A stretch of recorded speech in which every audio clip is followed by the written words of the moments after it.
શિવજીનું ત્રીજું નેત્ર ખુલ્યું હતું એવી જ રીતે ભારતીય સેનાનું પણ ત્રીજું નેત્ર ખુલી ગયું હતું। રાત્રે આપણે સૌ કોઈ ઊંઘમાં હતા અને આપણે સૌ કોઈ લોકો આરામ કરી રહ્યા હતા ત્યારે દેશના ફૌજી સૈનિકો છે તે પોતાની લડાઈ લડી રહ્યા હતા। પાકિસ્તાનને ધૂળ ચાટતું કરી દેવા માટે પાકિસ્તાનની અંદર ઘરમાં ઘૂસીને ફૌજી સૈનિકોએ તેમના અનેક જેટિંગ વિમાન છે તે તોડી પાડ્યા હતા। મિસાઇલોનો હુમલો પાકિસ્તાને પણ કર્યો હતો, પણ એમના S-400 છે તેમને પણ ભારતના વીર સૈનિકોએ તોડી પાડ્યું છે। એટલે કે ત્રીજું નેત્ર છે તે ભારતના તમામ સૈનિકોએ છે તે ઓપરેશન પાર પાડ્યું છે।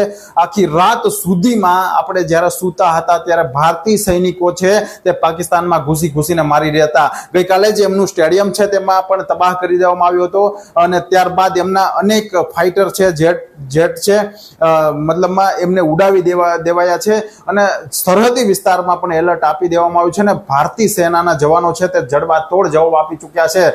હવાઈ દળ હોય કે ભૂમિદળ હોય કે પછી આર્મીના દરેક જવાનો છે તે પોતાની રીતે નેવીના જવાનો પણ આગળ વધી રહ્યા હતા અને સૌથી મોટા સમાચાર એ વાતના હતા કે પાકિસ્તાન હવે નકશામાં ન રહેવું જોઈએ તેવું સેનાના જવાનોએ પણ નક્કી કરી લીધું હતું અને પૂરી રાત સુધી સેનાના જવાનો છે તે લડ્યા છે અને પાકિસ્તાન ઉપર હાવી થઈ ગયા હતા। અનેક ફાઇટરો એક સાથે 100 જેટલી મિસાઇલ છે તે ભારતે છોડી દીધી હતી અને અનેક વિસ્તારોમાં તબાહ મચાવી દીધો છે। આપ સૌ કોઈ લોકોએ એક સાથે દેશ છે અને દેશ આજે સોશિયલ મીડિયા જો તો દરેક પ્રમાણે એક દેશના સૈનિકોનો જે જુસ્સો છે તે વધારી રહ્યા છે અને આપ સૌ લોકોને પણ વિનંતી છે કે દેશના ફૌજી સૈનિકો છે તે આપણે ઊંઘી રહ્યા હતા અને આખી રાત સુધી લડતા રહ્યા છે અને હજી પણ આ હુમલાઓ એટેક છે તે ચાલુ છે।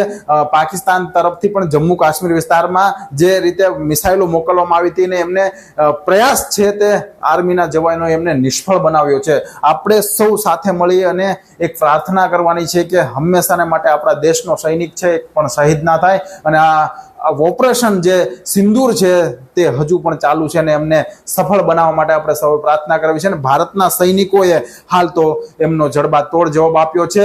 28 જેટલા નાગરિકોના મોતનો બદલો સિંદૂરના થી લેવામાં આવી રહ્યો છે અને પૂરી રાત ભારતે અનેક જગ્યાએ હુમલા કરી અને આતંકીઓને ઠાર કરવા